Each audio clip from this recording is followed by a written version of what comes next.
शिव पार्वती की पवित्र कहानी। बहुत समय पहले हिमालय की पुत्री देवी पार्वती भगवान शिव को अपने पति के रूप में प्राप्त करने के लिए कठोर तपस्या कर रही थीं। जब वे छोटी थीं, तभी से उनके मन में भगवान शिव के प्रति अटूट प्रेम था। पार्वती की कठोर तपस्या। पार्वती जी ने वर्षों तक घोर तपस्या की। वे केवल हवा और पत्तों पर निर्भर रहने लगीं। उनकी तपस्या से तीनों लोकों में हलचल मच गई। देवताओं ने सोचा कि यदि पार्वती जी की तपस्या सफल हो गई तो शिव जी का विवाह हो जाएगा और उनका एक गृहस्थ जीवन शुरू होगा, जिससे सृष्टि का संतुलन बना रहेगा। कामदेव का प्रयास।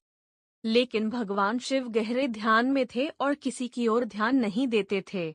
तब देवताओं ने कामदेव को भेजा ताकि वे शिव जी की साधना भंग कर सकें।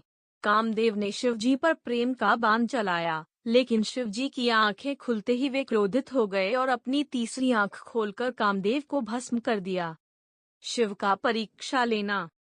शिव जी ने पार्वती की तपस्या से प्रसन्न होकर उन्हें आशीर्वाद देना चाहा, लेकिन वे उनकी भक्ति की परीक्षा लेना चाहते थे। उन्होंने एक ब्राह्मण का रूप धारण कर पार्वती जी से पूछा, तुम इतनी कठोर तपस्या क्यों कर रही हो? पार्वती जी ने उत्तर दिया, मैं भगवान शिव को पति रूप में प्राप्त करना चाहती हूँ। ब्राह्मण शिव ने कहा, शिव तो अघोरी हैं, वे श्मशान में रहते हैं, उनके शरीर पर भस्म लगी होती है, वे तुम्हारे योग्य नहीं हैं। पार्वती जी को यह सुनकर क्रोध आया और उन्होंने कहा, शिव ही मेरे स्वामी हैं और मैं केवल उन्हीं को पति रूप में स्वीकार करूंगी। यह सुनकर भगवान शिव प्रसन्न हो गए और अपने असली रूप में प्रकट होकर पार्वती जी को वरदान दिया। शिव। इसके बाद सभी देवी देवताओं की उपस्थिति में भगवान शिव और माता पार्वती का विवाह धूमधाम से हुआ।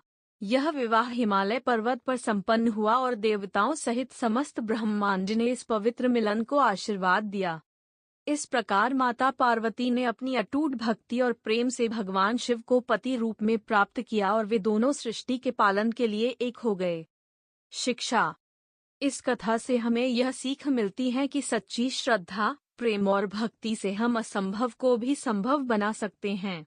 भगवान अपने भक्तों की तपस्या कभी व्यर्थ नहीं जाने देते।